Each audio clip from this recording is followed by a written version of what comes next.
In a quiet Asheville home, a woman fading into her own life finds her spark in a neighbor's gaze. As loneliness battles longing, will she cross a line to feel alive again? Would you risk it all to be seen? If you're moved by stories of rediscovery and quiet intensity, hit like and subscribe. New here? Welcome. Let this tale stir your heart. The Craftsman Bungalow on Haywood Street in Asheville, North Carolina, glowed softly under the spring dusk, its wide porch catching the last rays of sunlight. I was Sarah Bennett, mid-40s, and I'd become a shadow in my own story, drifting through days that blurred into one another. My husband, Michael, was a phantom in our marriage, his software company pulling him across the country for weeks, sometimes months, leaving me to tend a home that felt more like a museum than a life. When he returned, his presence was perfunctory. Brief nods over coffee, a distracted kiss on the forehead, then back to his endless emails. Our conversations, once vibrant, had dwindled to logistics. Bills, schedules, nothing more. I kept the house pristine, prepared meals he barely ate, offered smiles to passers-by. But inside, I was dissolving, unseen even by my own reflection. If you've ever felt yourself fading, this story is yours. It was April, the azaleas bursting in vivid pinks outside our windows, when Michael announced another trip. A 6-week stint in Seattle. I murmured, "All right," my voice hollow, my heart heavier, nodding as I always did. I didn't protest, didn't ask him to stay. I'd stopped asking long ago, settling into this empty routine, or so I told myself. After he left, the house grew vast, its silence deafening, each room a reminder of my solitude. I moved through it like a ghost, polishing surfaces no one touched, and eating dinners alone at a table set for one. The loneliness wasn't new, but it pressed harder now, a weight I couldn't lift. A week into his absence, a knock at the door startled me. It was Nathan Ellis, the new neighbor, a 30-something illustrator who'd settled into the house next door. He stood there, holding a tray of lemon bars, his hazel eyes warm, his smile easy and disarming. "Figured I'd bring a peace offering," he said, his voice light, extending the tray. "I'm Nathan. Been meaning to stop by." I took the bars, caught off guard, my apron dusted with flour from baking. "Sarah," I said, managing a smile, "this is kind of you." He lingered, asking about the area, and I found myself answering, words spilling out after weeks of silence. His laughter was soft, his attention steady, and for the first time in years, I felt visible. Nathan's presence became a quiet rhythm in my days. He'd appear with small acts of kindness, helping with heavy bags from the market, calling out a greeting when I tended my roses. One afternoon, he spotted me in the driveway, wrestling with a load of mulch. "Let me," he said, already lifting a bag before I could protest. I laughed, the sound foreign to my ears. "Fine, but I'm not paying you." He grinned, trailing me to the garden. We worked side by side, chatting about trivial things, local breweries, mountain trails. His compliments came naturally, landing like sparks. "You've got a gift for this," he said, gesturing to my flower beds. "This place feels alive because of you." My face warmed, a flush I hadn't felt in ages. Michael hadn't noticed the garden, let alone praised it, in years.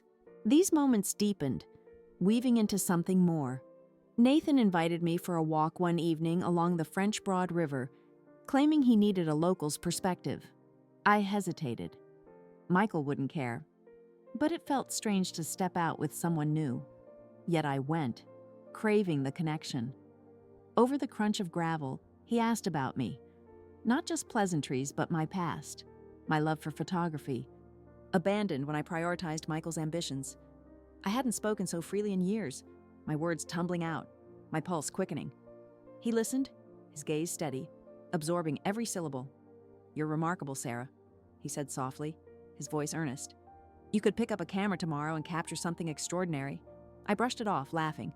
But inside, a flicker of my old self stirred, a warmth I'd thought extinguished. Our encounters grew organic, unforced. He'd stop by with extra soup from his kitchen, tomato basil one night, lentil another, And we'd sit on my porch, watching fireflies, talking about his freelance challenges, my college days studying art, the way life slips away. I noticed his closeness, the way his hand brushed mine when handing me a mug of tea, lingering just a moment. I told myself it was nothing, just neighborly warmth. But I wasn't blind. His attention carried a charge, a pull I hadn't felt in decades. I tried to focus on my routine, vacuuming, gardening, but my heart resisted, stirred by his smile, the way he said my name, each moment waking a part of me long dormant, both thrilling and terrifying. One evening, we sat in my dining room, the windows open, a breeze carrying the scent of honeysuckle. Nathan shared his portfolio, pages of vivid sketches, dynamic lines and bold colors that tugged at my buried love for creating. "You should photograph again," he urged, his voice sincere. "You've got so much to say, Sarah. It's a shame to keep it locked away." My chest tightened, his words piercing. No one had spoken to me like that in years. Not Michael. Not anyone. "I don't know if I can," I admitted, my voice barely audible. "I've lost who I was." He leaned closer, not touching, but his presence enveloped me. "She's still there," he said gently. "I see her in your laugh, in the way you light up when you talk about what matters." Sleep eluded me that night, Nathan's words looping in my mind. "She's still there." I replayed our moments, his eyes brightening when I spoke, his noticing small things like the earrings I wore or the song I hummed while gardening. It wasn't just kindness. It was intentional, a deliberate seeing. Guilt gnawed at me for craving it, but I did. Desperately, like a plant starved for light. I told myself it was harmless, that I hadn't done anything wrong. Yet I knew I'd crossed an emotional line, letting Nathan fill spaces Michael had abandoned, a dangerous dance on a fragile edge. The shift came one stormy Wednesday night, rain hammering the roof, thunder shaking the windows. A power outage plunged the house into darkness, the silence thick, oppressive. I fumbled for matches, my hands unsteady, heart pounding. Nathan knocked, drenched from dashing over, holding a lantern and a bottle of Pinot Noir. "Thought you might need a lifeline," he said, his smile cutting through the gloom. I hesitated. Every instinct urged caution. But I let him in. We lit candles, their glow soft, and poured wine, settling on the rug, the storm's rhythm encasing us. The wine eased my guard, our talk deepening. Nathan shared his struggles, freelancing's instability, the pressure to prove himself. "Being here with you feels like a haven," he said, voice raw. "You make everything lighter." My heart raced, his words sinking in. I wanted to deflect, keep it safe, but he spoke again, stopping me cold. "You don't see how extraordinary you are, do you?" His gaze held mine, unwavering, sincere. "You deserve someone who truly sees you, Sarah, who makes you feel alive every day." The words crashed through me, mending fractures I'd ignored for years.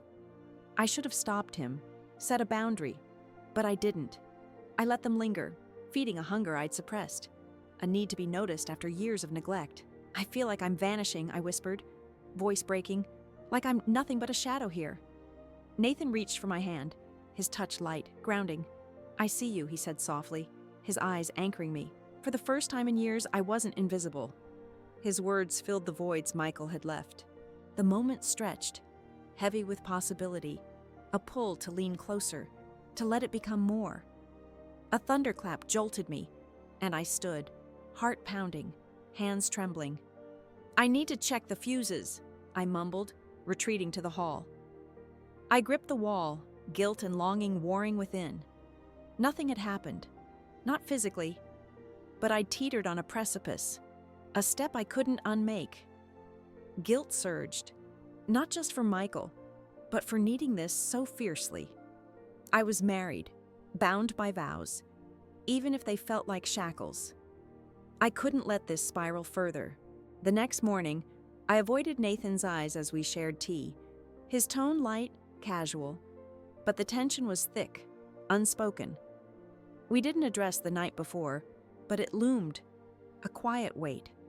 I tried to rebuild boundaries, busied myself with errands, declined his invitations, but he persisted, offering to repair a creaky gate, leaving a magazine with a photography article circled. Each gesture chipped at my resolve, his gaze deliberate, tracing my movements, my hands, my smile, like they were precious. It was wrong, but it nourished a part of me I'd buried. Weeks passed, and I wrestled with myself. Nathan's attention woke a desire to be seen, to matter, but it came with a price. I dragged my old camera from storage, capturing the world again. Blossoms, street scenes, each click a step toward reclaiming myself. It was liberating, yet laced with guilt. I was still married, tethered to vows, even if they rang hollow. I told Nathan we needed distance, that this couldn't continue. He nodded, his face solemn. "I don't want to hurt you," he said softly, "but you deserve more than fading away." His words cut deep, true and painful. The night before Michael returned, I sat in the attic, now my makeshift studio, surrounded by new photos, vivid landscapes, candid moments. Nathan had stopped by earlier, leaving a postcard tucked into a borrowed novel. "Keep capturing, Sarah. You're enough." I traced the words, my chest aching with what I'd gained and lost. He'd offered something Michael never did. Not love, but recognition, a mirror to see myself. But it wasn't mine to keep. I tore the postcard, letting the pieces fall. Michael arrived, his suitcase brimming with gifts, his voice full of boardroom tales. He didn't notice the photos, my averted gaze, the strain in my smile. Over dinner, he talked of acquisitions, markets, oblivious to the storm within me. I'd let someone see me, let their attention reshape me. And it had changed everything. Guilt was there, sharp, but so was clarity. I wasn't just mourning what I'd nearly done with Nathan. I was grieving the years I'd spent unseen, pouring myself into a marriage that gave nothing back. A week later, Nathan messaged once, "Be well, Sarah." I stared, thumb hovering, then deleted it. I couldn't keep him in my orbit, not if I wanted to find myself. I wasn't the woman who'd accepted Michael's absences, who'd embraced invisibility. But I wasn't free either, still bound by a marriage that confined me. It held together outwardly, a fragile shell I inhabited, carrying choices I couldn't undo. The true cost wasn't discovery. It was living with this truth in silence. I'd learned love without attention is routine, and attention without commitment is a spark that burns. I'd lost something in that spark, but found another part of myself. I kept photographing, seeking her, knowing I'd never be invisible to myself again. If this story stirred you, share it with someone who's felt unseen, who's fought to reclaim themselves in quiet moments. Thank you for listening. Please share your thoughts, like this video if you found it helpful, and subscribe for more.